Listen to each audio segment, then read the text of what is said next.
Come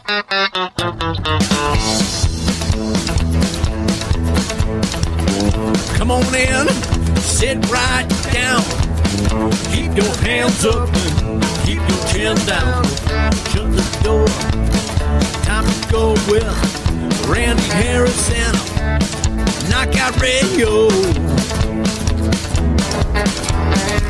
Ladies and gentlemen, Knockout Radio with Randy Harris is about to start. So get ready for the best MMA talk, games, interviews, prizes, and surprises anywhere.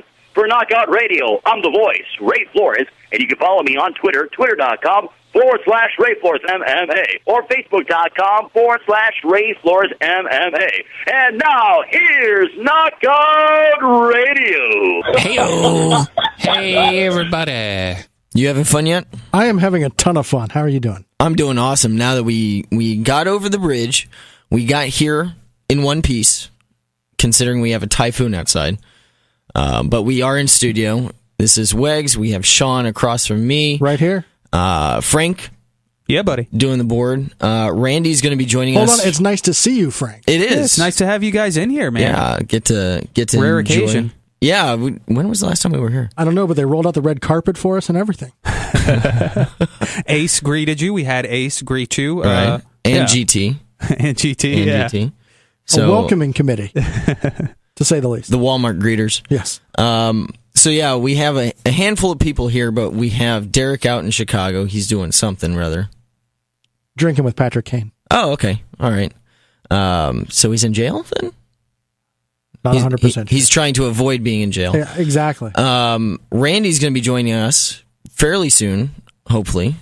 He's out in Vegas because guess what? This weekend we have, this entire week, Fight Week, out in Vegas. UFC Fan Expo. We have UFC 162. I'm sure I'm forgetting something. There's a few different parties that they have this week. I know that. You said the Fan Expo. There's the other MMA Expo. The MA show. Yes. Yeah, that's right. That was, believe, Monday, Tuesday, Wednesday. And then the open workouts were today, followed by a press conference I would guess tomorrow. Weigh-ins Friday, Expo Friday, Expo Saturday, fight Saturday night. And there's also the charity event that Bader and he was working with the Armed Forces Foundation and Wounded Warrior Project. We had him on, that was 2 weeks ago, I think it was. And Tough Enough at the South Point Hotel Friday night as well.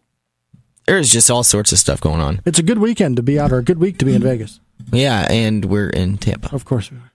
It's funny how that works. How about that? Thanks for being here for us, Frank. Yeah, no problem, man. Okay, well, what do you? I'll let you start us off. You kick it off. You're sitting behind the big screen today. Okay, so I'm in the normal spot, the huge. So, tag I'm in. Go ahead, lead us off. All right, let's start off with Vitor Belfort real quick. Now what? Well, he thinks that with his most recent performances, he has gotten back to the point where he's number one contender, apparently, because he feels that he should get the winner of the main event on Saturday night. But they've already said Anderson gets an immediate title shot. I believe I read that. If he loses. Right, assuming he loses in the first place. So there goes your, I want to fight the winner, because it ain't going to happen. If you say it that way, I will take the bet that it won't happen. Well, and what happens if Silva does win? Then there's a lot up in the air. Anderson says he still wants to fight Roy Jones, which I believe we talked about last week. That won't happen. Yeah, no. Talk is talk. Well, and what about the other Jones? Because I guess this is on Dana. He has started to bring up the whole super fight thing once again. And didn't Anderson say that he thinks he'll lose? Do you think that's a tactic that he is using to get the fight? Well, or to deflect the fight that he doesn't want it? Well, I think saying that, he puts himself in a position where he can go either way. Because bottom line, he's going to do what he wants to do. It's not like Dana's going to say, oh, well, we want to do this super fight. You have to do it. I mean, Silva, GSP, they're in the position where they dictate where they want to go. Dana can say, "Hey, I want you to do this," and but sweeten the pot. yeah. Well, yeah, they can do whatever, and they can put whatever terms they want on whatever it is. If they want more money, if they want more pay-per-view, what have you, it's all on them. And I don't see why Silva would really want to fight Belfort again if he's in that position. Why would he want to fight somebody who he put his foot on the guy's face and then he went to sleep Very quickly? Yeah. And it's on the highlight reel. You see it every pay-per-view. every single pay-per-view? That's one of the first things you see before anybody else. So, if I don't see where Belfort feels he has any room to be calling his shots. He doesn't have, and especially with all the TRT stuff. I know pretty much every single time Belfort comes up, we're always talking TRT. But how can you not? And I know that has been everything that anybody has talked about. Everybody has lumped the two together. They're almost what's the term? Synonymous. That's I'm using a big college word. Sorry. Hey, somebody's got to. Okay.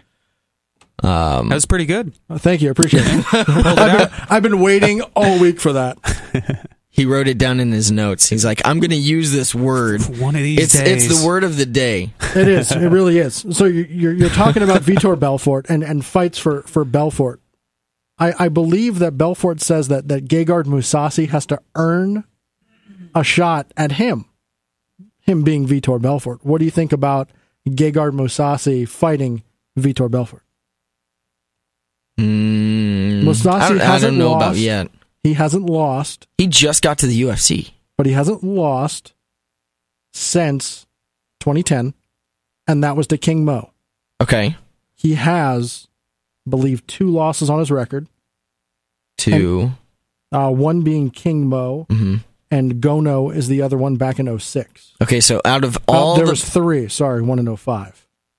Okay, so out of those 3, how many were UFC fighters? Right? And how many fights has he had in the UFC so far? He's had 1 fight and a change of opponent. Okay, exactly. So he really hasn't had... Again, he needs to prove himself more within the UFC. As an MMA fighter, sure, he's a bigger name. People start to know more about him recently because he has made that changeover from Strikeforce to UFC, and he's done well with his career. He just has to do a little bit more. I should say he should continue to do more with his UFC career now before he's fighting somebody who I don't think he's necessarily right at the number 1 contender yet, but Belfort is a guy who's higher up in the rankings than Mousasi is. Mousasi, I'm just looking at the rankings, is 9 in light heavyweight, while Belfort is 2 at middleweight. So yeah, they're different. They're different divisions, even. But we've seen fights. Not that rankings matter, and I'm just because I'm looking at the light heavyweight ones. Friend of the show, Ryan Bader, Glover Teixeira. That's a 10-3 if you're going off numbers.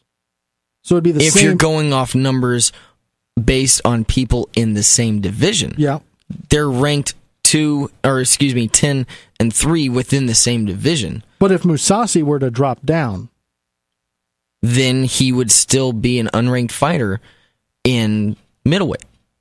Right? I believe you can only be ranked in one category. Exactly. So if he drops down, then he would not be considered a ranked fighter in the middleweight division. Chael Sonnen got a title fight as an unranked fighter. Numbers don't matter. What's going to happen?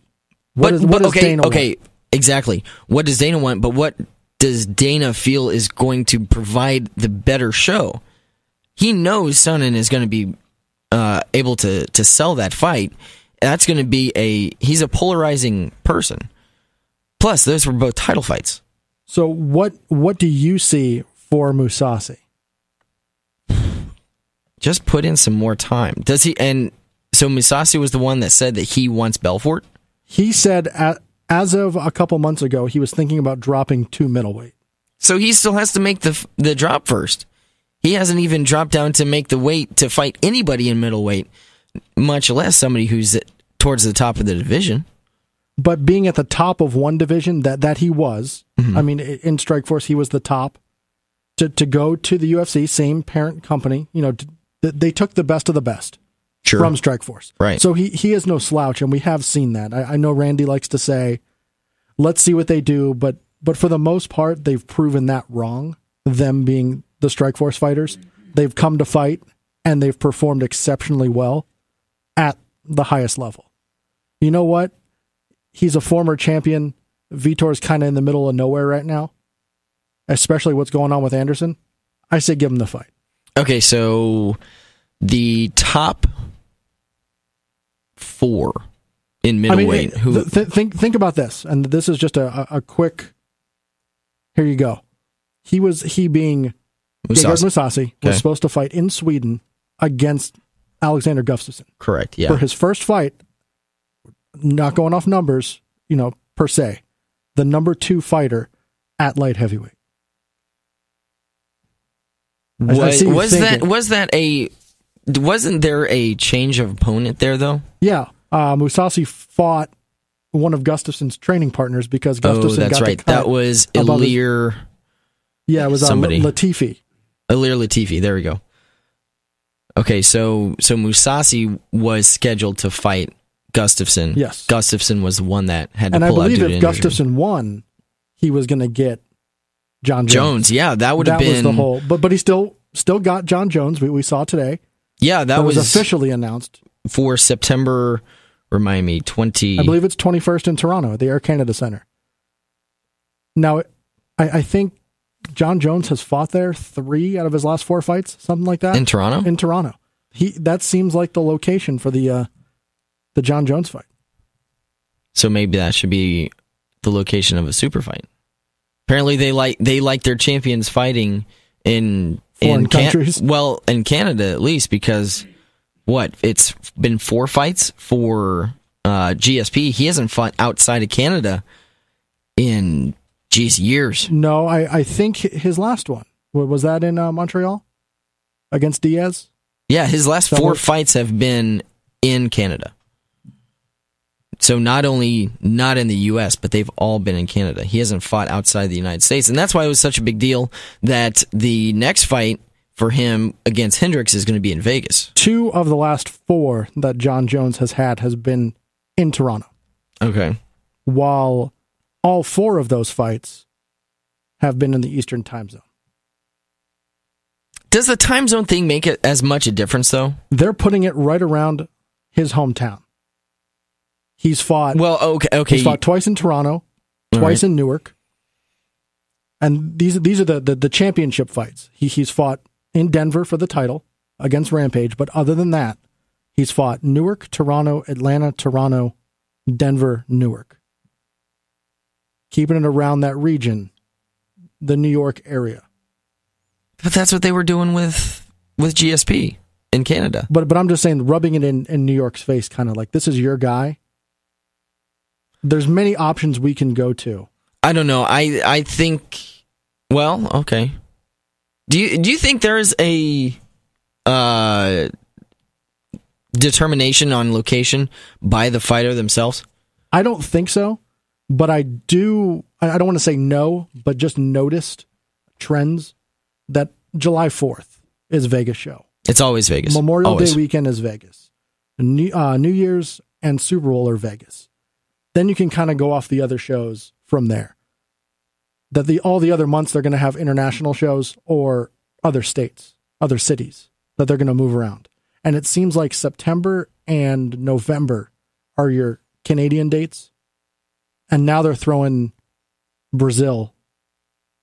Any month, they'll just go. They'll go there. Real quick tangent. Why would you save the later fights in the year? Why would you save that for Canada? They don't care how cold it is. Why? They pick the coldest cities, or the hottest if you're going this weekend. Why don't you go to Canada in summer? It's going to be a lot nicer. People are going to have a better time. I would think you would have more people want to travel. Here, just because I'm looking at it, the 2 John Jones fights in Toronto, September and December. Well, there you go. Now, not that they need to worry about really worry about any of this because they're selling out everything anyway. But I would think they would want to have more people travel. And that was actually one of the things I thought I remembered seeing about what was it? Wanting to go to Vegas for this next fight with GSP and Hendricks because the Canadians were like, we keep on seeing them in Canada. Let's see them somewhere else. We want to travel to Vegas. And speaking of traveling to Vegas, we have the one and only, the man, the myth, the legend. Yeah, the international man of mystery, as Ledge called him in the previous show. Randy Harris out in Vegas. Randy, you settled What's in up, yet? guys? How are you? You settled in? Well, I've kind of been upset about travel, but to be real honest, it wasn't weather related. It was more mechanically related. And so I'm okay with landing in Vegas 4.5 hours later if they fix the plane. You're there in one piece.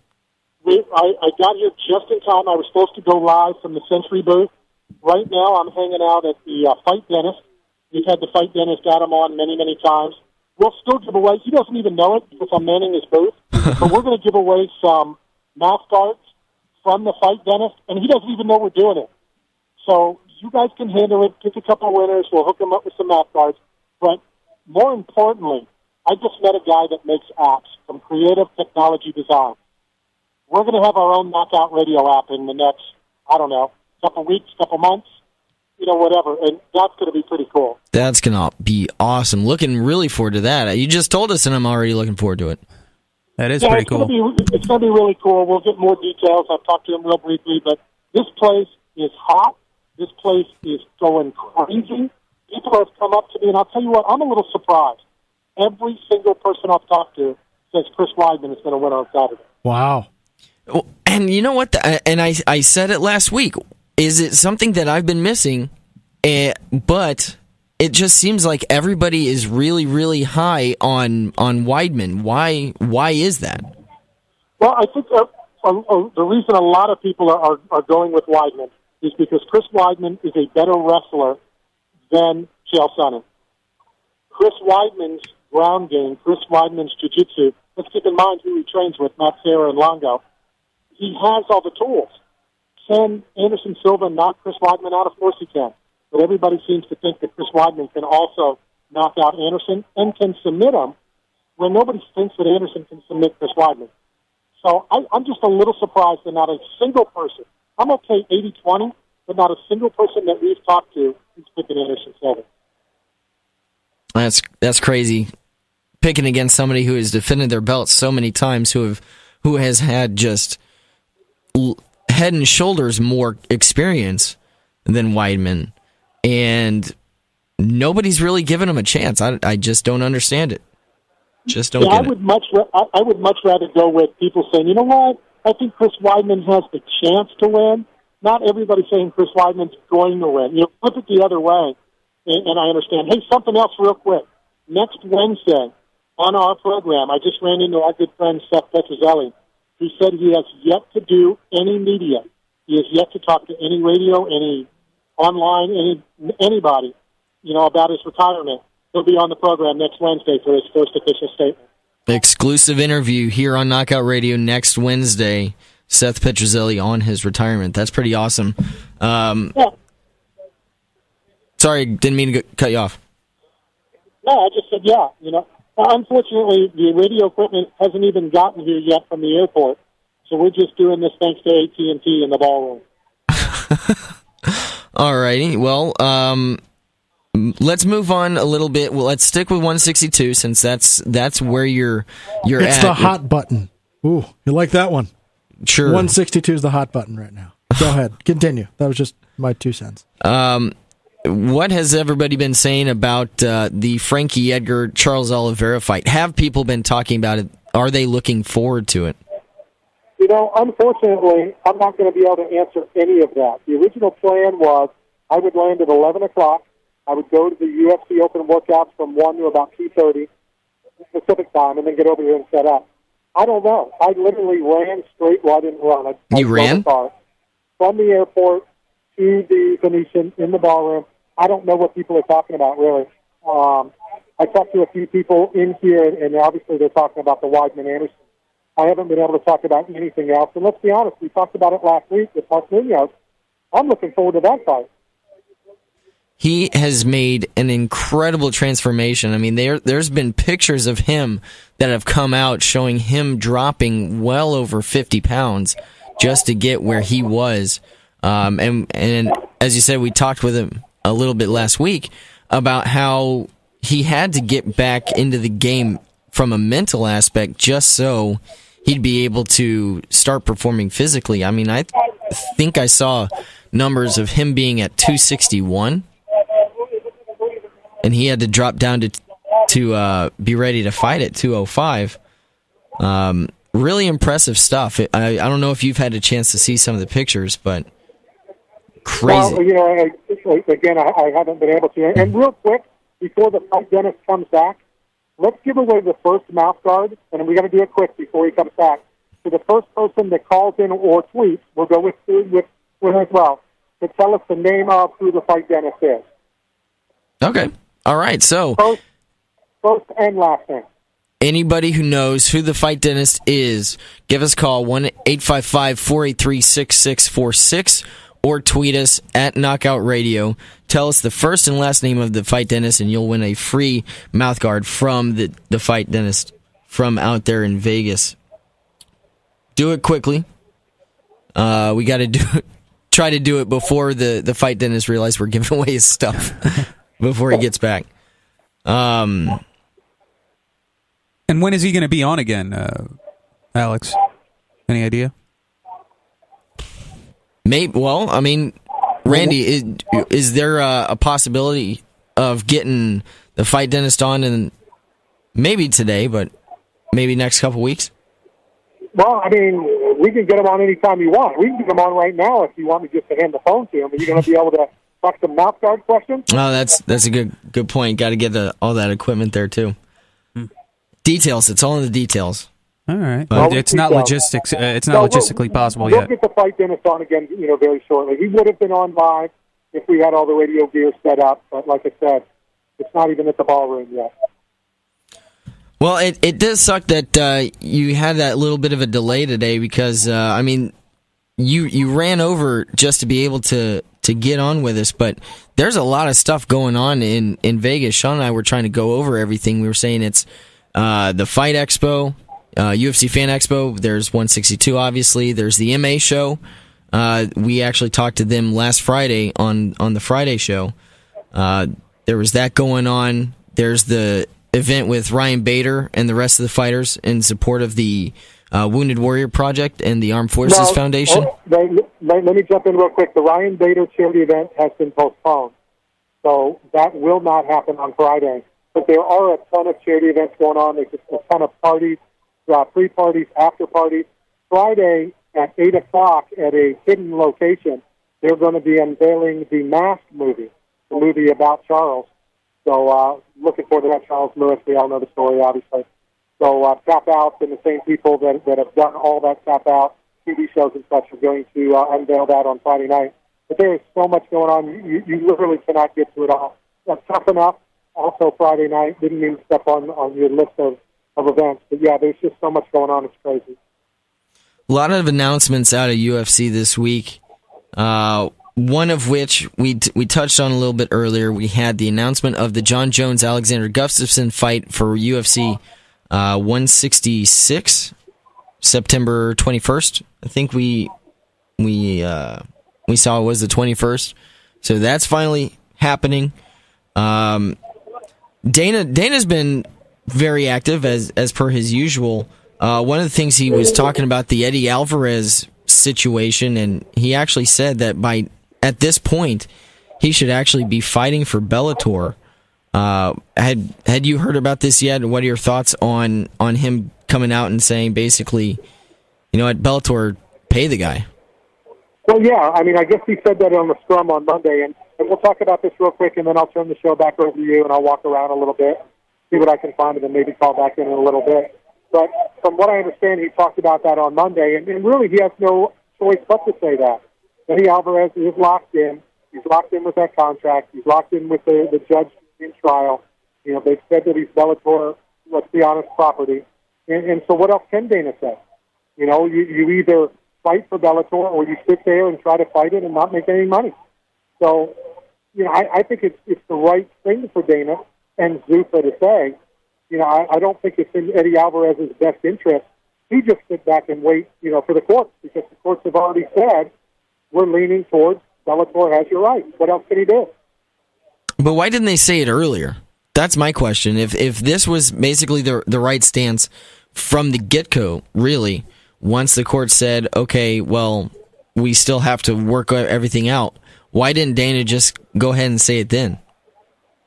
You know, first of all, I can't answer for Dana, just like I can't answer for you guys or Frank or anybody else. But you would think that they're thinking cooler heads are going to prevail, that more intelligent people than me are going to understand the fact that Eddie Alvarez's contract or his offer or whatever is not the exact same offer that was made by Zuffa.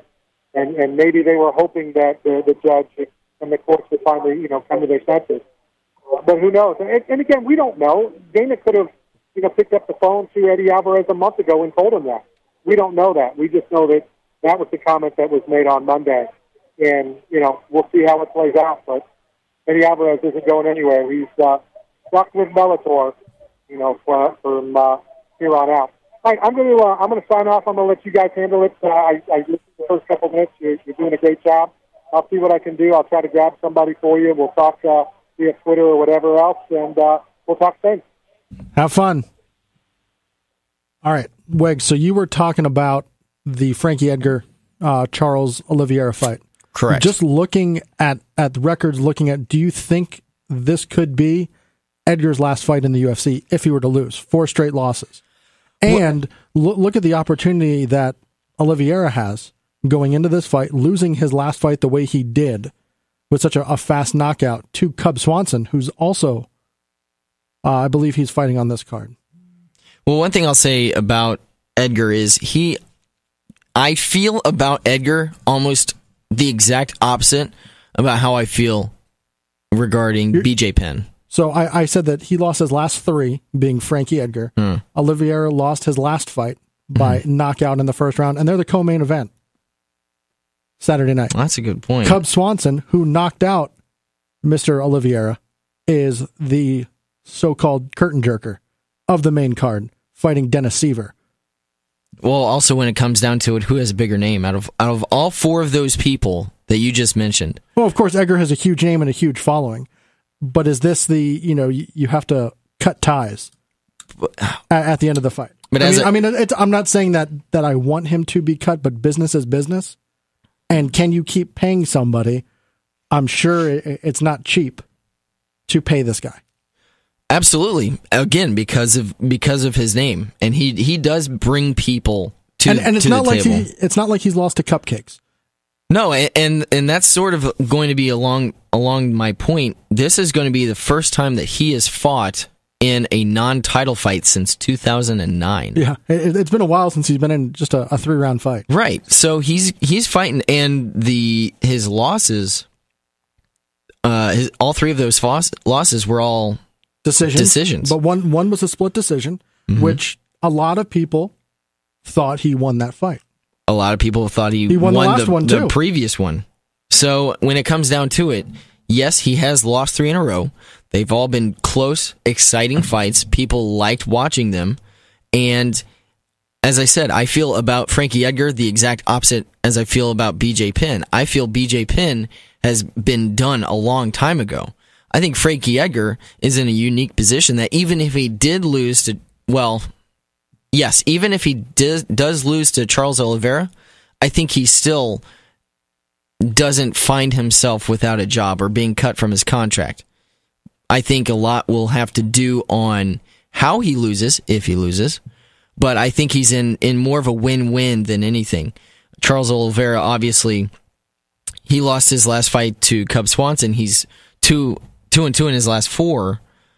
Oliveira's losses, right. Jim Miller, Cowboy Cerrone, and Cub Swanson.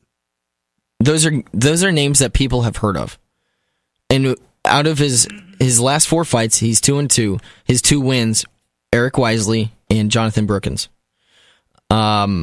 Brookins won his season of The Ultimate Fighter, a local guy out of Orlando, but still in the broad spectrum of mixed martial arts, not a name Correct. that everybody knows of. But this is a huge fight for him. Certainly. Saying, hey, I beat Frankie Edgar. Yeah, absolutely. His first non-title fight since UFC 112. Oh, wow. What are we at, 162? 162. Now, so that was only 3 years ago then. Yeah. Just saying, 112. Pretty much. But you have Cub Swanson, who has been on a tear, has been knocking out pretty much out anybody that's been put in front of him over the last couple fights at least. And he's going to be up for a title, I'm sure, fairly soon if he keeps on going. Well, you're talking about titles and you're talking about this and that. I mean, there's people who still have Frankie Edgar in their pound for pound list going back to the rankings. And he's lost his last 3 fights. Again, they've been close fights, but a loss is a loss too. So so I am not sure if I would necessarily agree that he should be in a pound for pound list, much less. What's his ranking in the division? In the featherweight division, he is checking in at number 3, which means he's 4 overall, with the champion being unranked. You have Chad Mendez 1, Ricardo Lamas 2, and then Frankie Edgar's 3. Wow. Where Cub Swanson and Dennis Seaver fighting on the card are checking in at 5 and 6, respectively. That's going to be an awesome fight, by the way. I'm really, really, really looking forward to that fight. I've always been a little bit of a Dennis Seaver fan. I like his style. But Cub Swanson is he lays it all on the line, and he hasn't been letting people get too deep because he's been, as I said, knocking people out. Repping Palm Springs. Sure. You haven't seen the tattoo? Check out the tattoo. It's fantastic. That's what it says? Yes. Palm Springs? I believe it has the palm trees. Oh, that's cute. But I wouldn't want to mess with him. But when it comes down to it, I understand why Frankie Edgar's fight against Charles Oliveira is a co-main because of him. I think Frankie is in a win-win situation. You have Charles Oliveira, who is sort of in a win-win as well. Oh yeah, it's okay. You lost, but you lost to Frankie Edgar. Frankie Edgar, yeah. So that's fine. You won. You beat Frankie Edgar. You beat Frankie Holy Edgar. crap! It doesn't matter that this is his 4th loss in a row, kind of going on Dan Hardy losing streak. I think he lost 4 in a row before he finally got over the hump, and the UFC said, "Hey, we're not going to cut him because he comes to fight." But again, if you're given Frankie Edgar and Dan Hardy, both of them have 4 losses in a row, who do you think they're going to keep?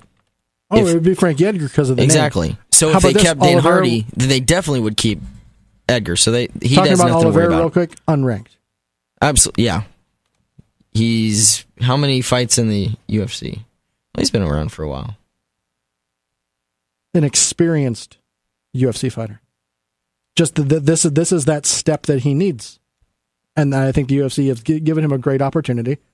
But I think it's going to be hard for him. I mean, he's been fighting against some quality guys. But that's the thing. It's and not he's like been losing to them. He's been losing, but he still fought them, and he has the experience. If you look at the losses against the quote unquote, I'm using the air quotes. Air quotes. If you can't hear those through the first round losses airwaves. to the 3 named fighters, being Swanson, Cerrone, and Miller. Yeah. So, I don't know. I will that be a good fight though? I think it will be entertaining. It's 3 rounds, so I think that will help. I think Edgar is going to take advantage of that. He knows he won't have to worry about 4 and 5, so he can use more. But he starts slow, and he gets stronger in those 4th and 5th rounds. So how has that worked for him the last 3 times? Still didn't work. Exactly. So he knows he needs to change something because he doesn't have 4 and 5. He has to start off a whole lot quicker. If he doesn't, then Oliveira may be outpointing him at least. Because, let's see, Oliveira, out of his 16 wins, 9 are subs. You think Oliveira could... He is Brazilian. So that makes sense. So we might see if Edgar doesn't come out ready to fight right away and jump into things right away, Oliveira might be putting Edgar to sleep before he gets a chance to warm up in the first place. Good possibility. So we'll save our picks for beyond for later. Right, if you About haven't an hour from now. If you haven't picked up on it yet. Just throwing it out there. Just saying. All right. What else you got? Oh. We've had all this talk about Hernandez recently going to jail and all that stuff. Let's stick with the jail.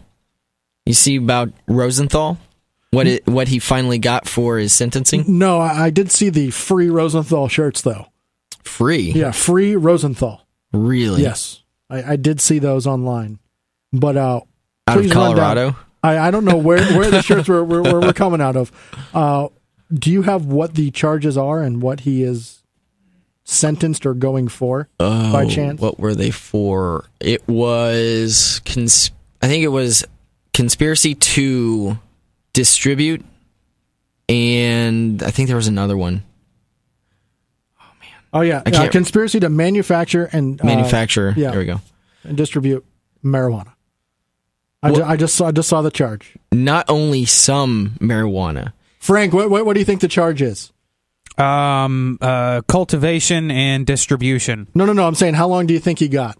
He pled guilty. Oh, okay. Was this the older fella? Kind of young, tattooed, bald. Okay. Referee. Okay, I'm gonna say 40 years. 37 months. What? It was, he co-owned a warehouse that contained more than 1,000 marijuana plants with an estimated street value of $6 million. Was this like the 40, 50-year-old guy that like the judge didn't want to... Because, we heard a story about a grower. It was within the past week or so that's what... It was almost exactly the same story. The guy got busted. He had like over 1,000 plants, and rather than jail time, they gave him probation. Oh no, this is felony charges. This is jail time. Okay. He is in the federal pokey for mandatory, just over 3 years. Mandatory 37 months with no possibility of parole. And after that, he will have a 3-year supervised release. And he's going to pay a $100 special assessment fee. Got to throw that one in there ridiculous. Too. $100. There you go. But I don't get it. I mean, this guy, he's a referee. He's been at a lot of the bigger events. This is a government. It's a government job, wouldn't you say? You are hired by state government. Yeah. Yeah. The athletic commission of that state. Yeah, and he's doing that. He's not the only one though. He's a co-owner. I don't know if that had anything to do with it, since he was a co-owner. It was LLC, right? And he was what? A ref? He was a referee, an MMA referee within. Well, I mean, they go to different states, I should say. They go to different states, and he referees for different organizations because it's not per that organization. No, it's per the athletic commission of the state. Yeah. So he's working as a state government employee and has all this pot. That's definitely stupid for him to... Doesn't pay enough. Yeah. It's kind of retarded to me, though, that it is still illegal, Depends on where you're talking about and who you're talking to, but, I mean, I would think Nevada would be one of the places where it had been approved legalized by now. Yeah. But that's just me. Was it Vegas? Was it in Nevada? Nevada? Where I guess that's an assumption I'm making. Okay. I'm not 100% on that. But let's see if we can. You're our crack researcher, so I'm trying.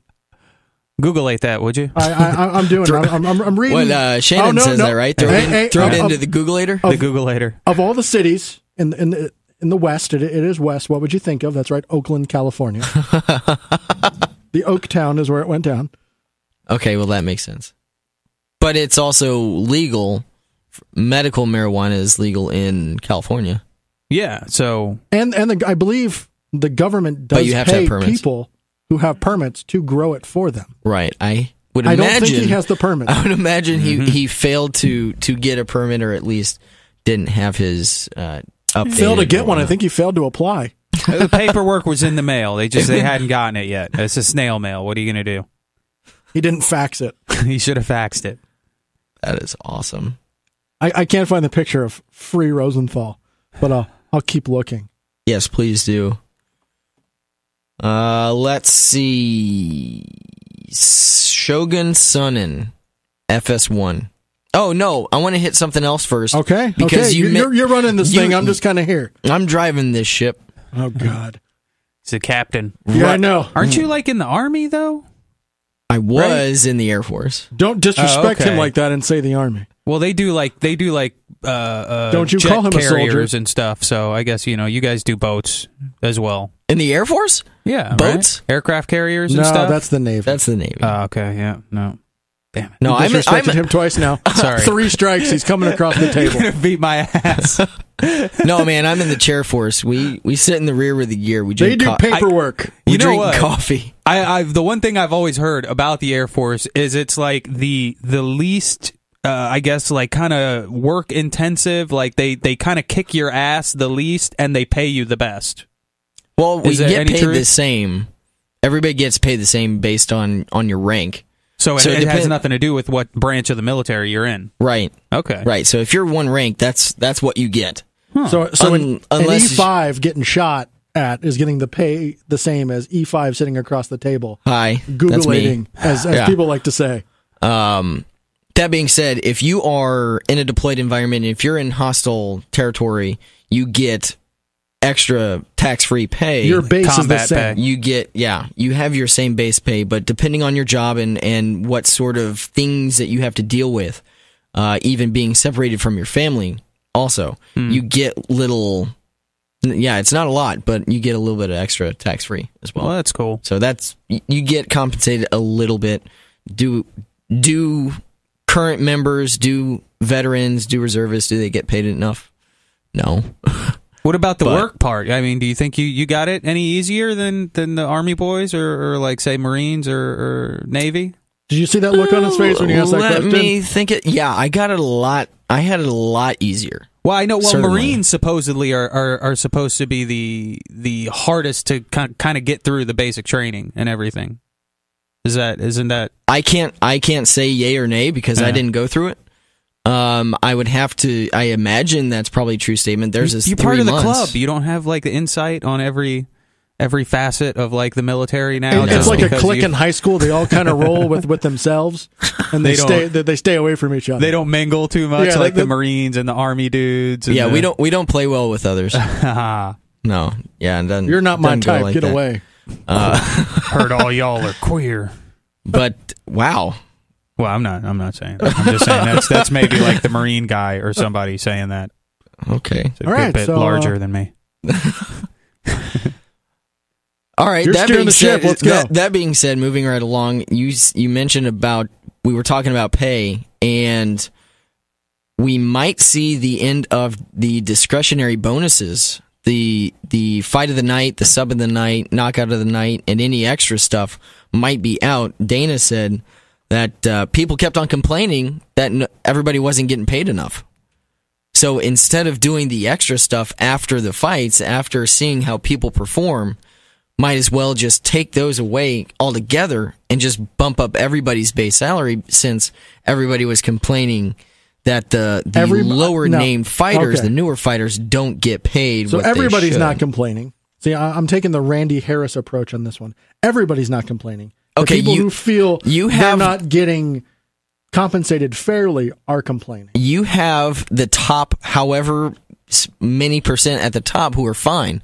You have the Anderson Silvas, the John Jones, the GSPs, who are getting all sorts of money, who are getting pay-per-view points, who get all this extra, but you don't they feel don't that's care. something that you earn.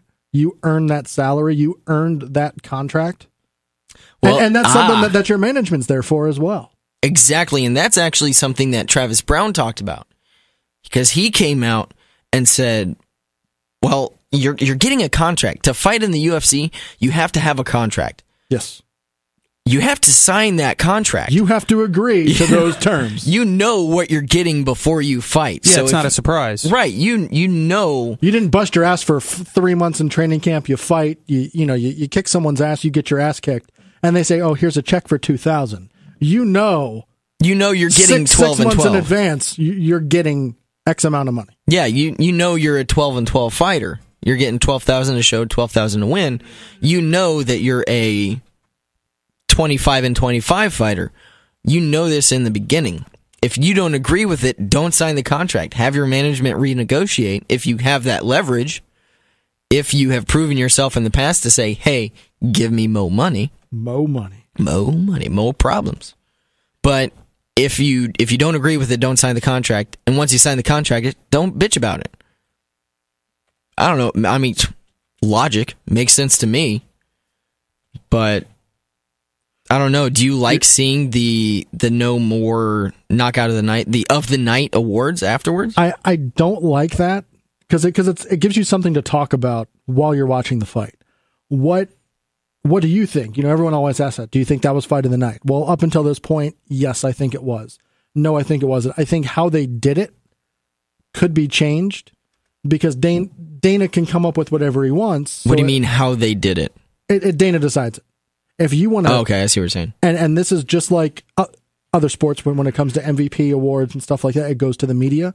I think the people who are sitting cage side, who are there watching it, because they are completely, hopefully, unbiased. Well, okay, you can't do that in Brazil. Well, that's what. But you give it to everybody, and then you let them vote. This is how it is. If you look at a Brazilian card anyway, look who wins the awards for the most part. It's going to be. Is it usually the Brazilians? Well, you also have odds are in their favor. Yeah. Well, you also have to take into account 80% of that card is Brazilian. There you go.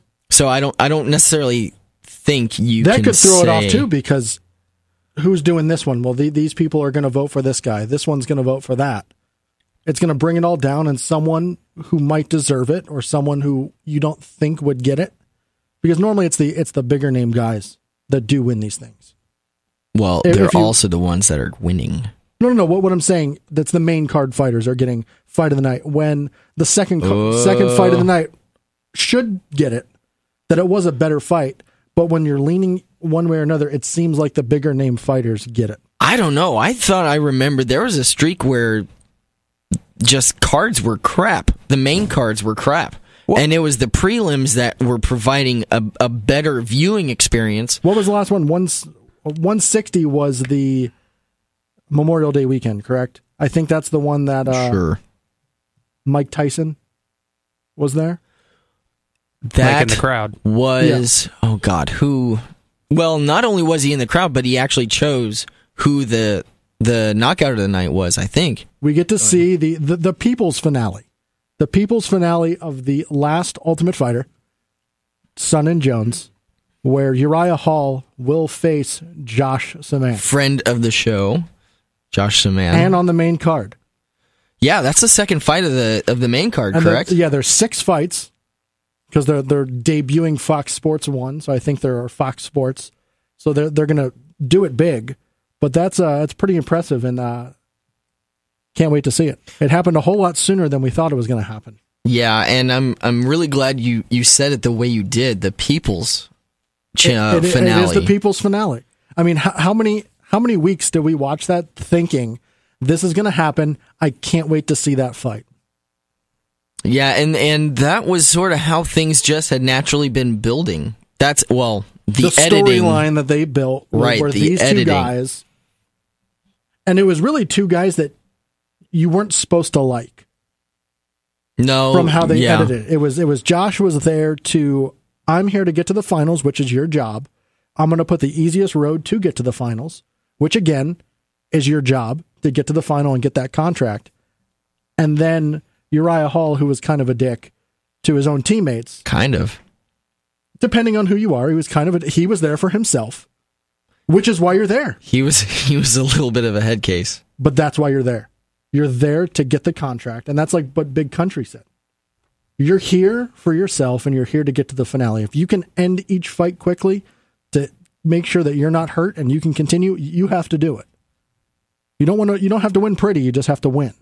and get it done. But I am very excited for that fight and that fight card. I believe the tickets went on sale last week, and I'm sure they're, for the most part, gone. I would say that, yeah, if they've already gone on sale, then they probably won't be available for all that long. For primary sale. I'm sure the secondary market, there will be plenty. Yeah, and I cannot imagine what those prices would be. But that's a stacked card. Even with some of the changes we've seen, that's Huasonen, Overeem Brown, Faber and Yuri Alcantara, Brown versus Pyle, Matt Brown versus Mike Pyle.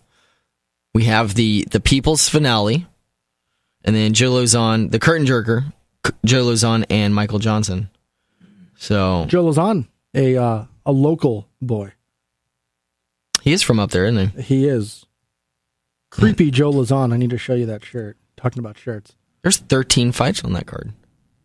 And it's an all-day thing on Fox Sports. They're showing past UFC fights, I believe, all leading up to what other... Because that is the day that channel launches. So what other stuff? I mean, they're showing other sports too, right? They are, but I think they're putting all the eggs on that first day on the UFC. That's a significant thing for the sport as a whole. For a channel that large, for a company that large to do that. Right now, mainstream. You can get floor seats 8 rows back at the TD Waterhouse. TD Garden. The Garden. For $644.10. That's for 2 tickets. It's $322.05 a ticket with all of your fees and convenience extra charges. Stuff. Yeah. 8 rows back? 8 rows back. That's not bad. And I don't know what side, if it's the side the fighters walk in or it's just the empty side. It doesn't let us know. But the ticket prices are $300 each, and then all the fees. And that is from that's from Ticketmaster. That is Ticketmaster. That is just straight from the. So as you said, source. that's the primary. Go to the Garden. I'm sure you can buy it a whole lot cheaper. Not on the street. No, you wait until after the first fight for that one. Yeah, you'd be paying probably at least $5 or $6 maybe. I'm going to check out the secondary market right now on those tickets, but you can bring up whatever you want. Oh, let's see. Nelson and the UFC negotiation. Not much in the Nelson court. Well, he really can't serve. Well, he definitely lost his leverage. Whatever leverage he did have, he went out the window. Yeah, he lost it. Do you think the UFC? And here I am. I'm asking people to answer for. Okay. Same section, 1 row in front, $382 before fees. Before fees. Before fees. So that's going to be at least probably $450. Everything said and done. $425, $450. You are looking at the only fees on there are shipping. So it's $382 per ticket.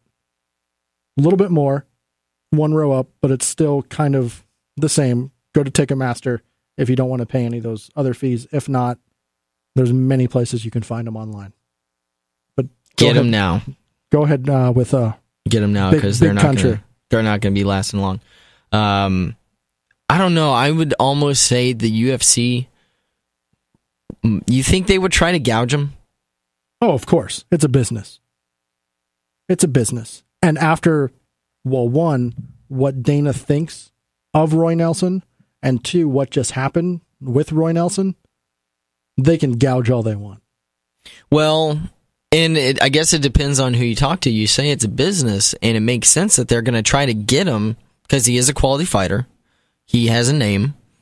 They want to get him for as little as possible, sure. But the article that I saw was an interview with Nelson's manager, and he said that regardless of what Dana thinks of him, of Nelson, they run they're a very professional organization. They run a tight ship, and that will not necessarily play into negotiations. Do you think that's true? I think a little bit has to do with it. I won't say that it won't have anything, but I'm sure there's going to be something in there. This is what Dana thinks. It's Dana's show, even though he has 9%. He runs it. He's been put in charge of this thing, and again, it's a business. And that still surprised me. Where's Big Country going to go? Is he going to do wrestling and that's what I was MMA over on Viacom? Right, and that's what I was going to say is really not only do they have Dana's opinion, air quotes, not only do they have the past performance against Miocic, but they also have the fact that what other options does he have? So they can use that as leverage, as a bargaining chip as well. And Bellator, that when we've talked to Bjorn in the past, that's not their business model, air quotes, because we've seen that. Yeah. I mean, in the past, he was spot on with what he says is the model. We are going to take people who fit our business model of the tournament. You earn your title shot. Now taking people such as King Mo, Vladimir Matyushenko, and Quentin Rampage Jackson. Which would you rather see? Nelson in the UFC or Nelson in Bellator? I'll watch either way. I think he's still a UFC caliber fighter. He still deserves it. I mean, it was one loss, and the loss came at the worst time. But I think he'll sign a deal, and he'll be wrapped up for a while. Speaking of wrapping up, let's go ahead and hit a break. One thing we haven't been doing for pretty much this entire hour was giving out the number. So give us a call, 1-855-483-6646. That's 185 live on IO. Stick around. We're going to hit this break, and we'll catch you in the next hour. We are back. Alex in studio with me, Sean, and Randy live on location in Las Vegas, kind of running around the... is it the MA show? Is that what they're calling it over there, Alex? MA show, yeah, was the first couple days of the week, and that is basically an all martial arts show. And then from there, you have all the Fan Expo stuff, which starts on Friday. This week. Yeah. What are you doing? Are you going to introduce our guest? I can get them all set up there, Sean.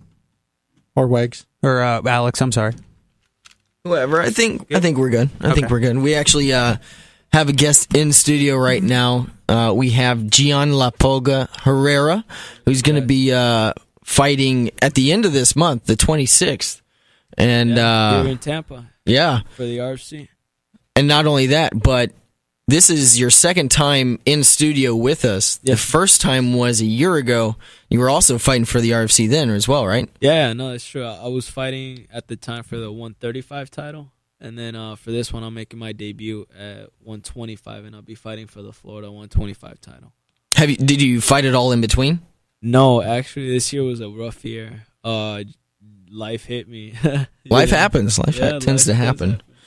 Okay, well... That being said, so if you didn't fight in between, that means that you're still the 135 title, and you're going to be going for 2 belts then, yeah? Yeah, no, as of now, I'm still the 135 champ, but I don't think I'll be fighting 135 after this. Okay, you're going to stay at 125? Yeah. Okay, very cool. Well, give us a little bit more information about the event itself. Well, it's going to be here in Tampa on July 26th for the RFC at the A La Carte Pavilion. It's a stacked card. We have a whole bunch of talent in that card, the best that Tampa has to offer, and some of the best in Florida. So if you're into MMA, if you're into all that kind of stuff, which you are since you're tuning in, come check us out. You hope so, at least. I know, right? So over this past year, how have you said life hit you, sort of how have you been able to get through everything? Because, I mean, we hear about fighters, sometimes they even get into a depression. We were talking about Mark Munoz. He got hurt, was off for all this time, got into depression, had to come back. How were you able to get through the diversity that you experienced over this past year? Well, after my last fight, I thought that things were going to go better for me because I was a title holder, a Florida title holder. So I thought that doors were going to just open for me. I did have opportunities open up, but I couldn't continue my training due to my financial status, and I ended up having to. I got put on child support, so I had to get a job to start providing for that. And luckily, I met this amazing girl that's just been helping me, and she's been pulling some of my weight. And I wish I can do more for myself, but she's definitely pulling that weight, and she's allowing me to train and continue on this path. Well, you know what? We've been talking about fighter pay earlier, and it's amazing how a lot of guys they don't feel like they get paid enough for what they do. But regardless of who you talk to, what level of competition you're talking about, everybody talks about having a strong support system and having those people to help them get through everything. So it's definitely glad to hear that you're still standing on the horse and you're sticking to your guns and continuing fighting. I almost gave up, man. I almost get right up on it. You want to get about an inch or so away from the mic there. Don't be shy. Yeah, don't be shy. Don't be afraid of it, dude. All right. You're a champ. Yes, don't sir. be shy. There you go. But yeah, no, I was really close to giving up and just throwing a towel in, but God has plans for me, and I'm still on this path for a reason, and I'm just sticking with that and going with it. Good stuff. Talk a little bit about who you're facing, who is standing in your way for this 125 belt. His name is Mitchell Chamale. He's at a Team Alliance in Orlando. I know they got a bunch of good guys out there. A lot of smaller weight, really good, talented guys. The guy has 6 stand-ups, 6 jiu-jitsu. I got good stand-up and ridiculous jiu-jitsu, so it's definitely going to be an interesting match. I don't think he'll want to take it to the ground, but if we go to the ground, something's going to happen. Where do you feel you so all around you feel like you're head and shoulders above this guy no matter where you go? Yeah, no, definitely. I prepared. I'm with a new team, Team Darkside. And I still do jiu-jitsu under Bill Banks. Has some of the sickest jiu-jitsu. In my opinion, real jiu-jitsu. None of that sport mentality type jiu-jitsu. It's the real jiu-jitsu, what jiu-jitsu was intended for. And I'm training under Bill Banks, jiu-jitsu-wise, and Coach Daniel off a Team Darkside. And we're making things happen, man. We're taking my skill set to a new level. I'm hungrier, more determined than ever before. This year really did a lot for me, I also got a couple guys helping me out with the isogenics, and it's helping me drop this weight while maintaining the strength and the power and the endurance. So they're definitely helping me out. Good stuff. Yeah, because that's a 10-pound drop that you have to make. But do you feel that you're going to physically? How do you compare to your opponent? Like height, weight? Well, he's obviously it's going to be the same weight once you fight, but no. Well, once you step into the cage, you know the difference. That you're going to put on whatever that pound is. The pounds back on. Do you think that what you're taking now and your training is going to help you be able to put some more back on, but still feel healthy and more energized than people who are doing the typical weight cut of sweating it all out, starving themselves, and in that No, and that's actually a pain. I've always heard fighters, the cut, and it's a reality. When you do the cut wrong, you're gonna feel it the day of the fight.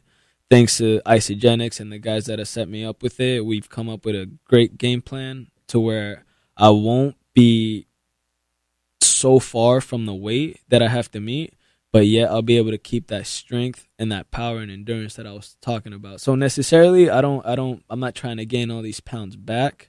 Just as long as I can remain how I am during training. Because you do hear the fighters say that, once I make weight, once I make, say, 155 or 170, then I'm just going to eat.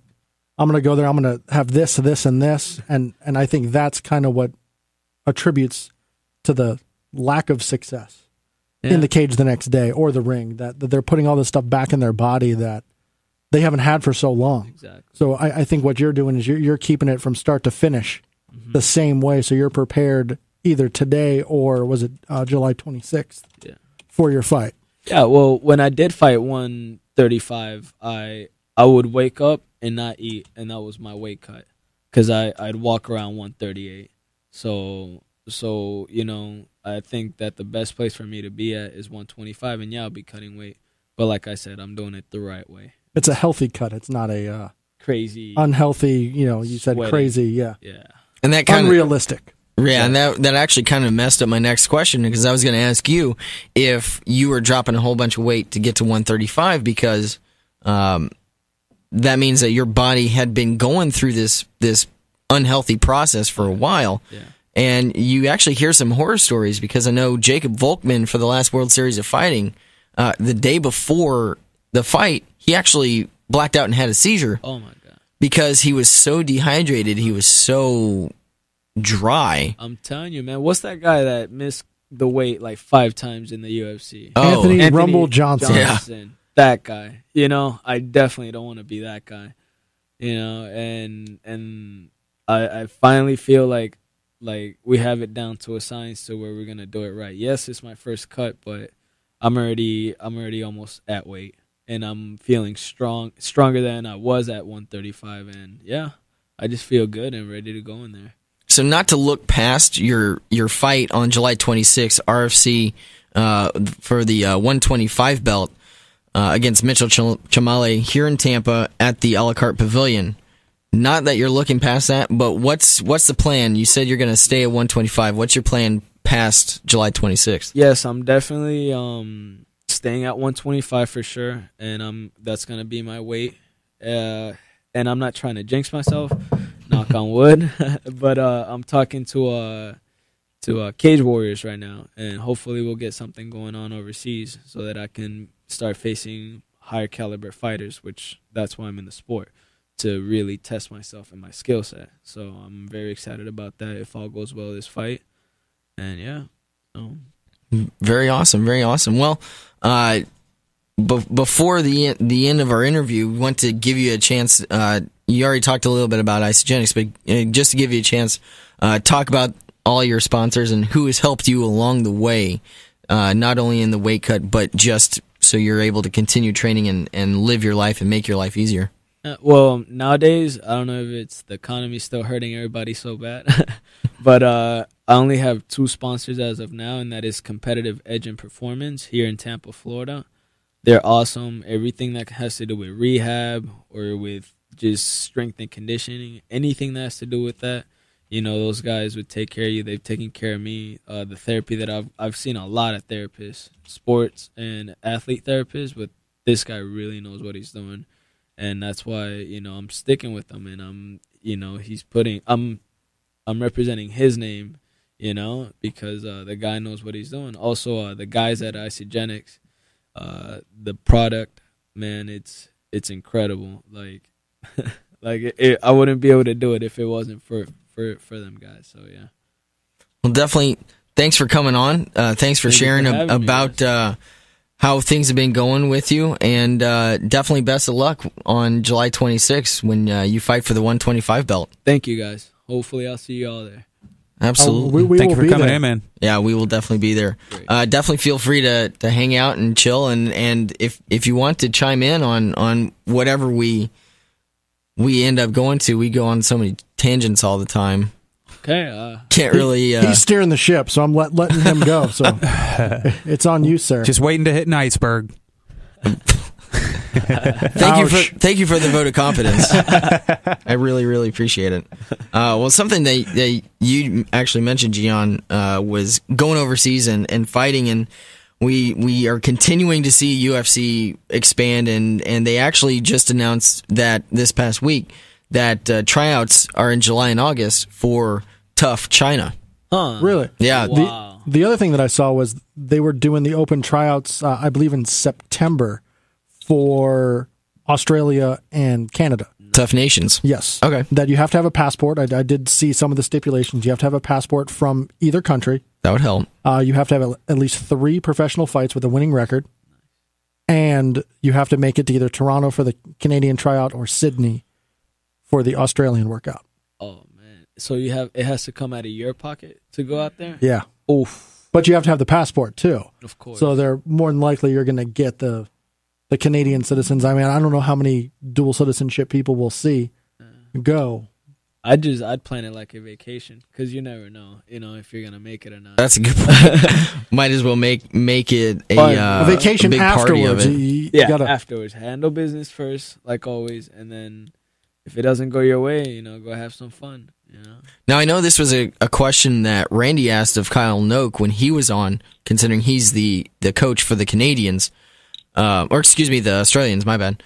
The Aussies. Have you seen where they're going to be? No, that's one thing. Yet? Yeah, I was looking at that. I haven't seen. The other thing, it could be at the Tough Training Center in Las Vegas.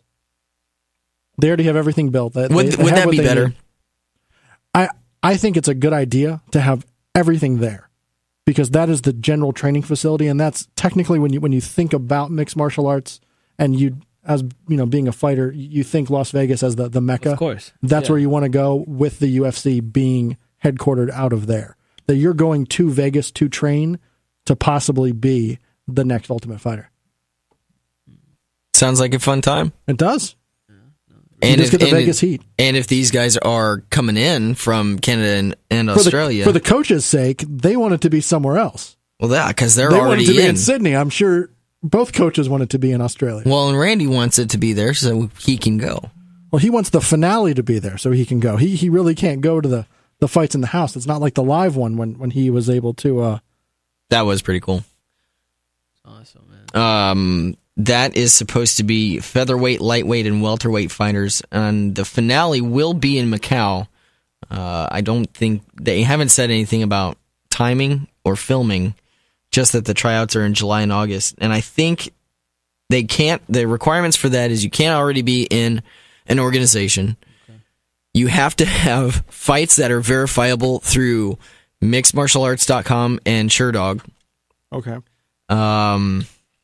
No, they didn't say any requirement on the actual record. Okay. Now, is that something that's come to your mind? Was it.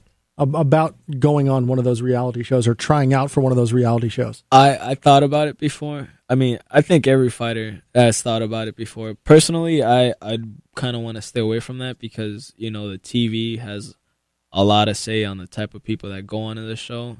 Because they look for people with character. They look for the loudmouth. They look for the guy that's going to distract you from training and just make a fool out of himself. And that's the last thing, that if I'm there with the UFC so close at their doorstep, I want to do everything right and not be distracted by some moron that's just in there to, get reputation. If you did see the last season, though, I would say all the guys there were there for the right reason. It was a lot. It was a whole lot different than what it was in the past. The different pranks with the beds, and even though the Brazilian one, from what I read, that one of the teams they burned all the mattresses for both teams. So both teams they had to sleep on the floor for the 6 weeks. Like, you imagine that you got fight day. You got to wake up early in the morning to train, and you're not getting a good night's sleep when sleep is the most important thing. I second that. Well, if you could, when you do get a chance to sleep and you sleep until what? 1? 11:30. But no one's counting. But especially with something like that going on, not only is it on fight day, but fight day is like every 3-4 days for these guys. They're fighting actually fairly frequently. Yeah. So it that adds even more to it. They're going through 4 or 5 fights just to make it to the finale. Then they get their time off. If they are lucky enough to get to the end, then they get that time off. They get a couple months for the finale. And then during that time is when the actual season shows.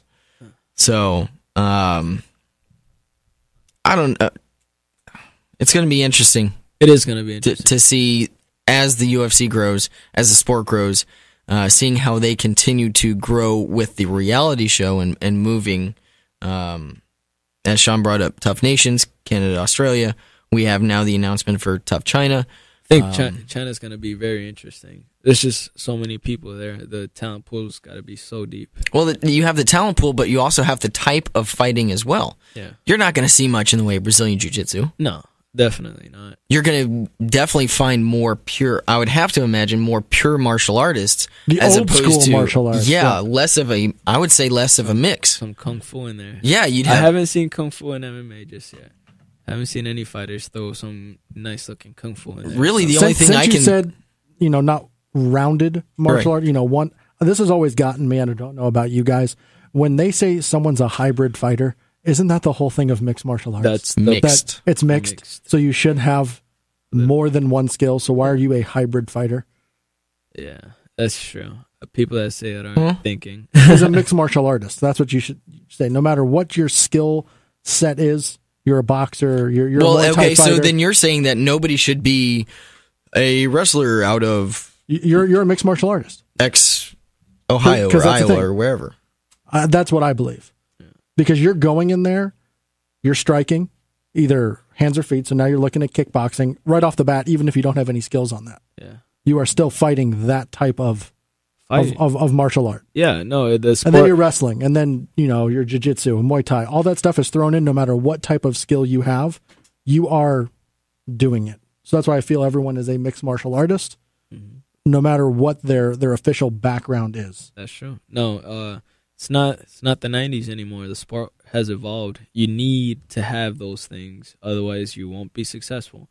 Like you see it all the time. You see great jiu-jitsu guys, great grapplers. They go in there and get their heads pounded, because they're not used to getting punched in the face. They're not used to their stand-up, So people are evolving and the sport's evolving. What was it, Riddick Bowe? Oh, God. Let's not go there. Okay. There's a video on YouTube that you can watch, and it's not the one where he gets punched multiple times below the belt. It's his Muay Thai debut. That was bad. I have to check that out. But talking about specific martial arts, do you see about Glory Sports International? No. They moved on to Spike TV as well. Really? So not only are you getting MMA on Spike, but now mainstream, we're going to have kickboxing in the U.S. Oh, that's awesome. That's great. I like that. I don't know. I'm just a fan of the... You're just a fan of people fighting. Yeah. Well, and we're Knockout Radio. We're all combat sports, so we like to try to hit on all the different ones. I saw what you did there. It was nice. Randy would be proud. Randy be proud of me for doing something? Throwing out we're going to hit on everything. Gonna try to. And we like to hear everybody else's opinion. 1-855-483-6646. From the messages that I'm getting, we are going to have a phone call in about 5 minutes or so. From the man? From Sweaty Las Vegas. The man himself. The man, the myth, the legend. The international man of mystery. With the question marks all over his suit. Right. So it's been about an hour since we spoke to him. How many things do you think he has? I'm going to go with 12. You're going to go I'll say a 12? dozen. 12? Yeah. Well, we were going to give away about 4 mouthpieces. Is that what he said? Did he give a specific number, or did he just say a few? He said a few. All right, so I'm going to go 3 on that. That's usually what a few means. Or 4. Just saying. 3 or 4 or 5. A couple 6. would be 2. Handful is 5, I would imagine. Is that what you're going off of? That's just your... That's Old English. Something like that. Yeah, there's definitions for each one. Let's see. I'll take the under, but I still think it's the upper hand of the under. Let's go off on a tangent. We're talking about more announcements out of the UFC. There's been a lot recently this past week, but we finally have JDS versus Cain Velasquez 3. Nice. Announced for October 19th out of the Toyota Center in Houston. Rubber match. Nice location. Is it? A home match for Cain Velasquez. He's not out of Texas. No, but he's out of Arizona. Have you been to Texas before? Do you know what it says on his chest? I have spent way too much of my time in Texas. No offense to anybody in Texas, but yes. The only thing been closer to a home would be San Antonio. Closer to home. How about if he fought out of Mexico Arizona? City? Mexico City is probably the closest thing. I mean, he is going off the whole Brown Pride. Yeah, no. There is going to be a large Mexican contingent. Oh, yeah. In Houston. No doubt. It is essentially a home match. Wow. For Cain Velasquez. That's actually really nice. The UFC must have done that on on purpose. He's the man. And that goes back to a question I asked in the first hour: is do certain individuals, depending on their history and who they are, do they get how much of a say do they get on where they want to fight? We had, we're talking about John Jones with GSP. Yeah, GSP. His last 4 fights have been in Canada. Yeah. You have John Jones. Most of his recent fights have been around the New York area. He fights out of Utica, right? Yeah, trains in Albuquerque, but his hometown is Utica. I thought it was Ithaca. Ithaca, that one. In that area. That one. Of upstate New York.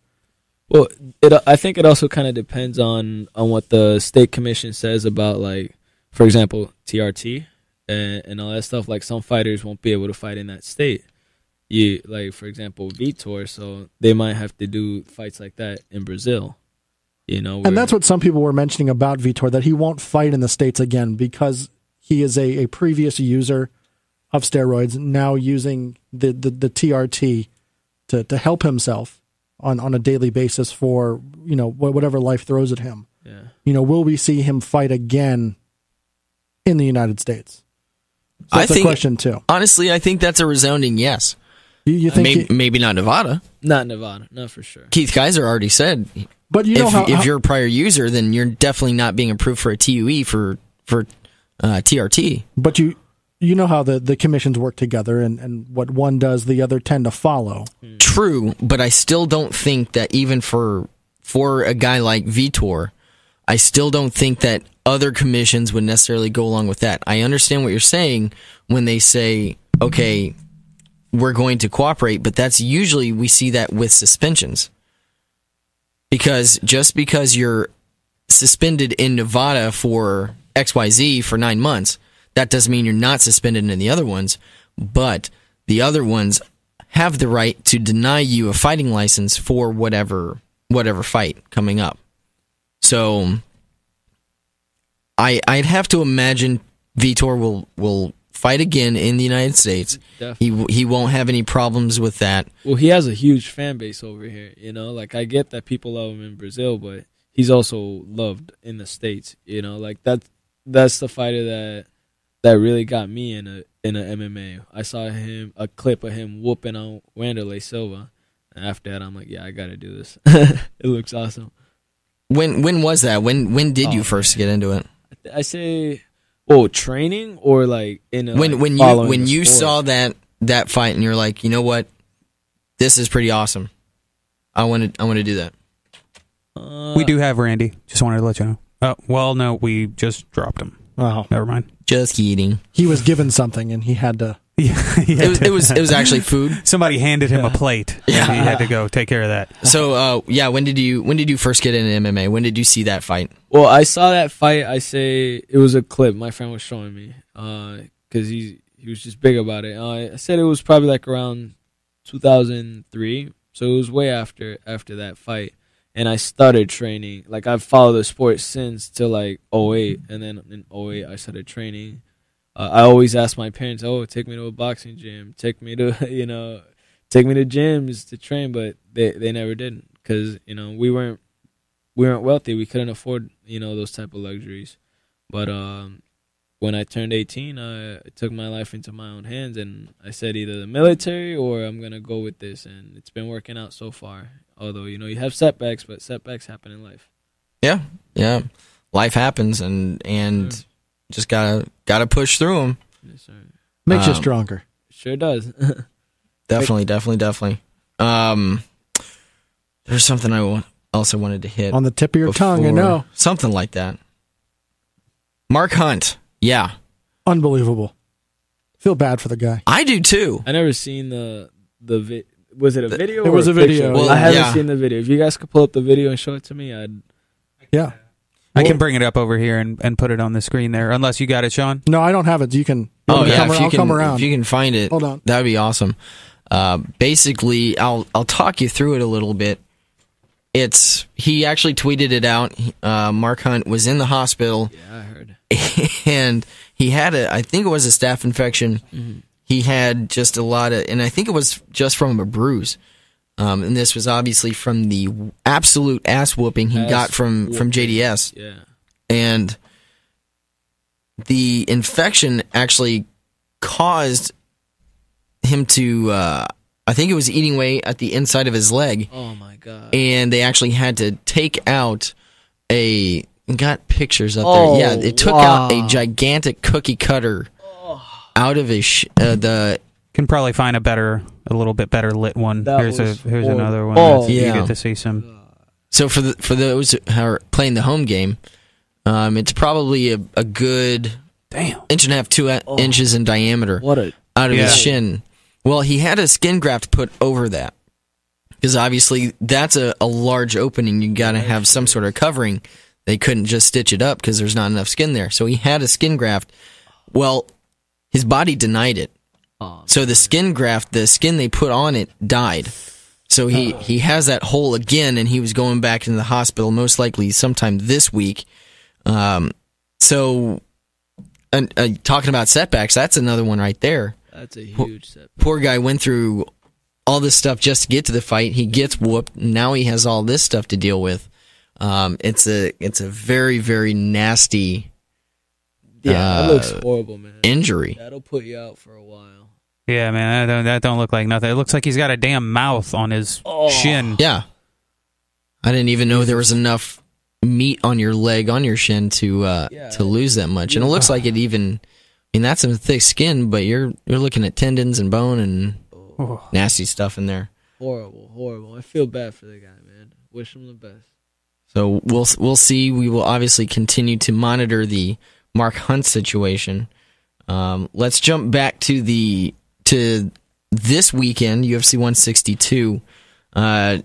Nevada State Athletic Commission made Dave Herman pass a drug test, a pre-fight drug test, just to make sure that he would be cleared for his fight against Gabriel Gonzaga. First of all, are you looking forward to this fight at all? Yeah, I'm still interested in the fight. I know both guys still come to fight, and then they're going to put on a show. Plus, it's one of the main fights on the FX card, so it is something that is easily available. I will definitely watch it. I think I would say it's the highlight of the FX card being that it is a heavyweight fight, and everyone likes to see the big guys go in there. And Dave Herman comes to just throw. He made all those comments about jiu-jitsu and how it's not effective. He's not going to go to the ground at all, I believe, and it's going to be a slugfest. Well, and not only, I'd say it's probably a good idea for him to avoid going to the ground, considering it's Gabriel Gonzaga. Avoid going to the ground. This is the same guy who crow crop. Yeah, that's the thing. Where do you go with? If you are Dave Herman, where do you go? If you don't go to the ground because you talked a whole bunch of trash about jiu-jitsu, and you're now fighting. He was going to fight Shane Del Rosario, but he was forced off the card due to an injury, and now he's fighting Gabriel Gonzaga, who is a Brazilian. Is he a black belt? I would imagine so. I'd say that's a fair bet. One, he's from Brazil, and two, you can make yourself your own black belt. Oh, yeah. But yeah, nice. It says he's a fourth degree black belt. So a fourth degree black belt. Even if he did try to pull a fast one, he's going up against a Brazilian Jiu-Jitsu black belt practitioner, right? There we go. Oh, look at that. That's three. That word. 3 tonight. I'm good. You're out. No more big. I'm done with big your words. Word of the day: toilet paper's spent. Yeah, No, toilet paper. It's a left. calendar. And I've been using it since January 1st, and now I'm done. The only 3 I remember. Okay, we can continue. No more multi-syllable words for you. Nope. But as you said, this guy put Crow Cop to sleep. Yeah. So, who do you have in this? I mean, is it Gonzaga all the way? No, I wouldn't say all the way. I still want to see how they come out. I do like watching the weigh-ins because like we were talking about 20, 30 minutes ago, you don't know. It's heavyweight, but still I'm sure these guys are still watching what they're eating so that they don't push that limit. You're still a little more free on what you can do. But we've seen guys come in chiseled even at the heavyweight division. Chiseled. Well, what like Czech Congo? Reem? Czech Congo. Congo, yeah. That doesn't mean but that's the thing. I mean, Congo isn't anywhere close to the 265 mark. But real quick, let's head out to Vegas. We got Randy back on the line. What do you have for us, Randy? Knockout Radio. How much stuff do you have? What have you accumulated in this hour? I got to be real honest. I'm not overly impressed with my last hour and 10 minutes. Really? So you got like 5 things? Well, all that really matters is the Knockout Radio app that we're going to be getting. Okay. Nice. So that in itself was worth me coming early, was worth the 4.5 hours at the airport. What I'd like to ask you guys, if you can put it out on Twitter, I was going to say you ask. Let's ask our fans what they'd like to see in an ad. And the guy that I just talked to can do anything when it comes to an ad. He can build anything that we would like in an ad. We'll be able to listen to the show live. We'll be able to do poll questions. We'll be able to do giveaways. Messaging. We'll be able to do ad banners of our sponsors. Just so literally anything that we can come up with, Leon is going to be able to take care of with our new app. So that in a nutshell. That's pretty awesome. I've thought about it for the last hour, and I've seen some tweets, and I've seen some stuff, and I'm, without seeing Chris Weidman, without seeing Anderson Silva, which I'll see both of them tomorrow, are people really forgetting that Anderson Silva is the number 2 pound-for-pound fighter in the world? In some people's eyes, and in most people, he is the pound-for-pound Yeah. number 1 fighter in the world. Let me rephrase the question.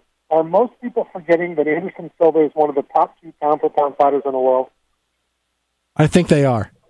I definitely think they are, because I have no I just don't get it. Why people see so much in Weidman compared to Anderson Silva.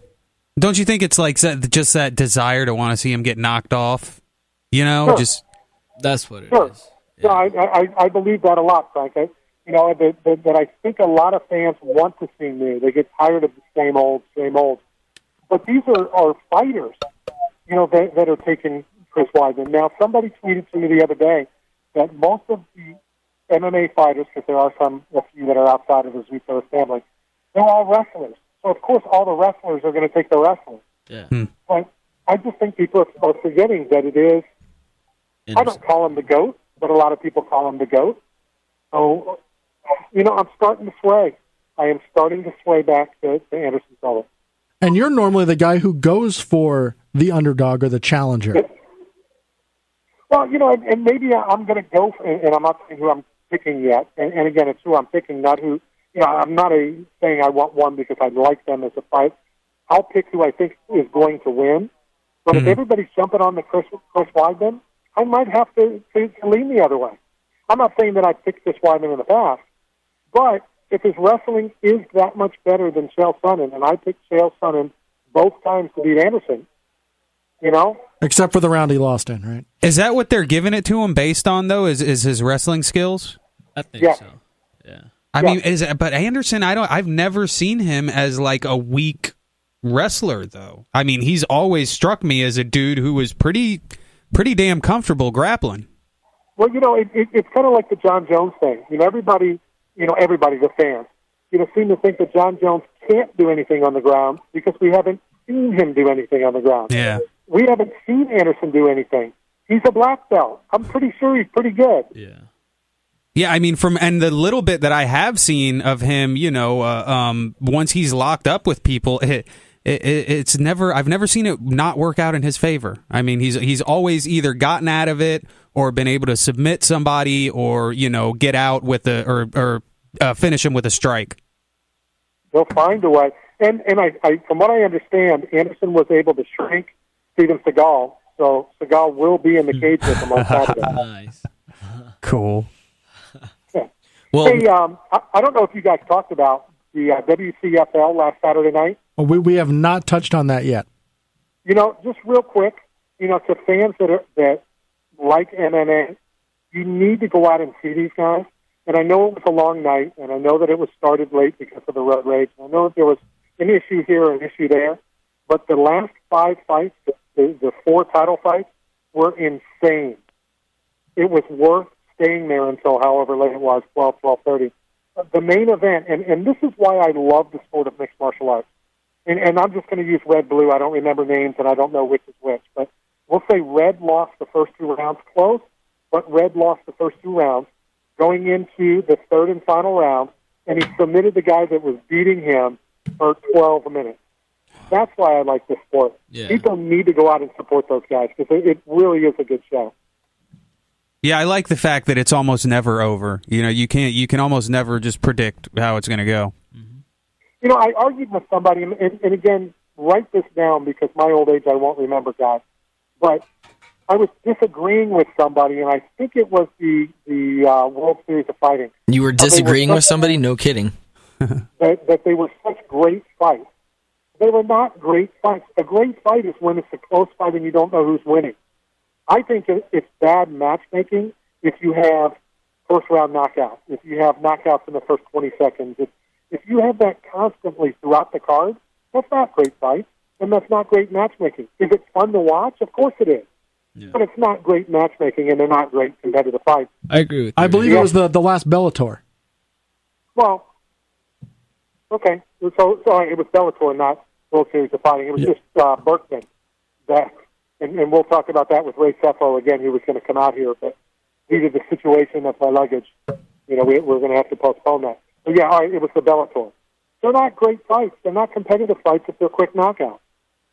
No, I totally agree. And I want to tease our Seth Petrozelli interview for next Wednesday.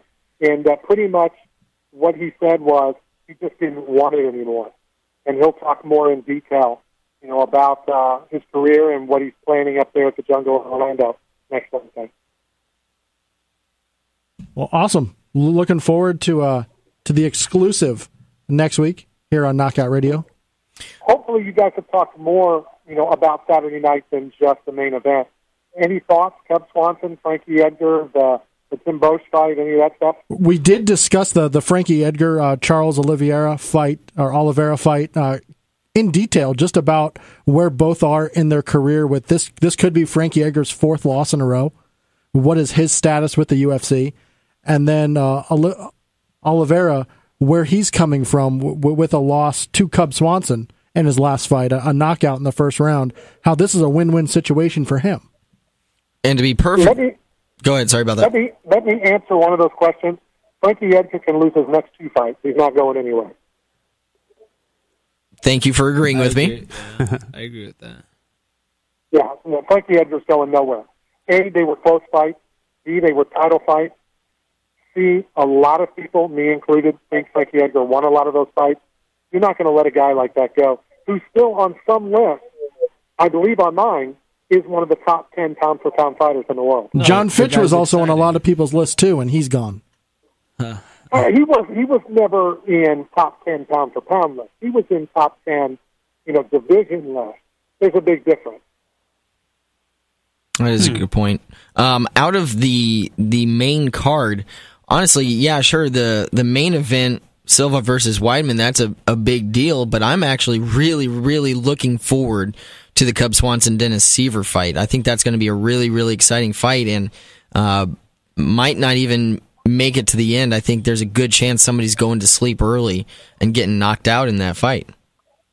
And am I crazy to be excited about the Munoz fight? And I think I'm looking forward to that one the most. Are you crazy? A little bit. Are you crazy for wanting to see that fight? No, I think that's going to be a big fight too, especially considering Munoz's what he has done just to get back to this point. You have to think the motivation is there for him to really want to make a statement since he's gone through so much just to get back to this point. Yeah, no, I definitely think it's going to be a good fight. I think the whole card is good. And again, I've heard people saying it's not a very good card, it's not a stacked card. Again, this is a stacked card, and I expect a lot of good fights. And I'm really looking forward to it. I'm looking forward to the whole week. The Fan Expo, we'll be doing a lot of things out there on Friday. And again, I'll be broadcasting live from the Tito Ortiz booth. We'll have Tom Lawler is supposed to stop by. Jeremy Fullerton from Tops. We'll have some giveaways. We'll have some of the Mark Munoz swag to give away. George Gugel will be there. I don't know if you got an answer, so I won't say his name, but the fight dentist will be there. So we'll have a lot of cool stuff going on Friday as well.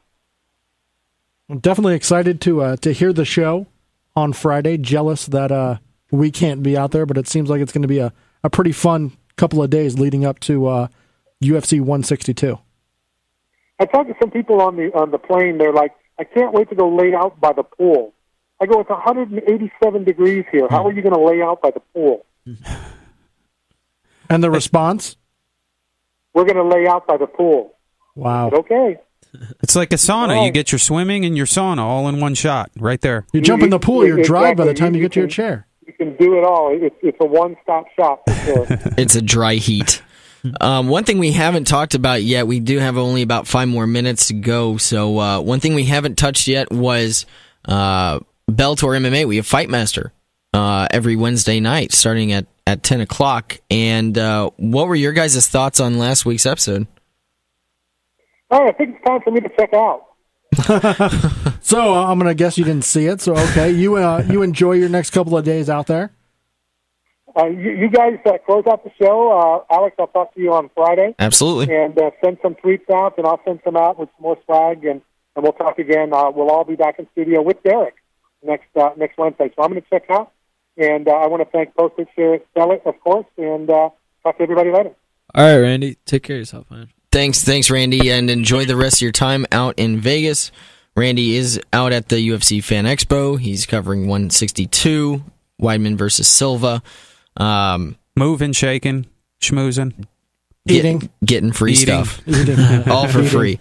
So, okay. He left me hanging at the airport one time. I flew in. He was already there. And I said, the flight's early. I was in Los Angeles. I said, the flight is early than expected. I'm waiting for you. He said, dessert hasn't gotten to the table yet. Just wait. Nice. I was there for 45 minutes waiting for him. That's a good dessert. I was about to say that it better was be s'mores at the table. Tableside s'mores. All right, so I'm so hungry, man. Talking about Vegas. We're talking about food. You're cutting weight. This weekend, UFC 162. Cub Swanson, Dennis Seaver. Who do you got? This is a tough one for me, but I have to lean towards Swanson. He's on a bigger roll right now. Swanson. Going Swanson. I'm going to go Swanson. I'm going to say second round knockout. Huh. That's what I would. Yes. That's Yeah, what I was thinking. really? Okay. Yes. Mark Munoz, Tim Bosch. The return of Mark Munoz. As I said, I really feel he's got that extra motivation. He's got that extra fire, especially considering the depression and his weight drop. He was so affected by it. He's not going to let this opportunity pass him by. So I got Munoz. Hungry Munoz. I don't know. The layoff might affect him. I'm going to go with Tim Bosch. Really? Tim Kennedy. Is it Hodger Gracie because he has a Gracie in the R and the R is an H? Hodger. I'll go with Gracie on this one. Because it's a Gracie? Is that why you're just feeling it? It might be that fact.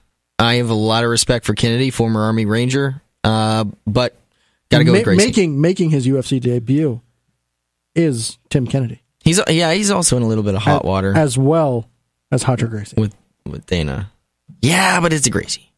Yeah, I'll go with the Gracie. All right. I'm taking Tim Kennedy. Yeah. I am. He is a high-level Strikeforce fighter coming over. I think he handles it well. Gracie did fight in Strikeforce as well, but I do think that Tim Kennedy edges that one out. Your co-main event, Frankie Edgar, Charles Oliveira. Sorry. I'll go with Frankie. I got Frankie in this one. He's gonna get off the losing streak. Yeah, he obviously everybody knows he needs to have a win in this one. Oh, yeah. So let's go with Edgar. Yeah, I got Frankie. The guy's Frankie Edgar. Hungry. It's gonna be a decision, and then your championship fight: Anderson Silva, Chris Weidman. I'm sorry, but I cannot pick against Anderson. Yeah, I mean, I'm going Anderson. He's gonna finish it in the third round. You think it's going to go that far? Yes. All right. Well, everybody, thanks for tuning in. Thank you, guys. It's us. We are Knockout Radio. We're tuning out. Thank you very much to Geane La Pulga Herrera fighting July 26th here in Tampa. Follow us on Twitter at Knockout Radio, at KO Wegs. Sean KO Radio. Stick around, Radio IO. Don't touch that dial.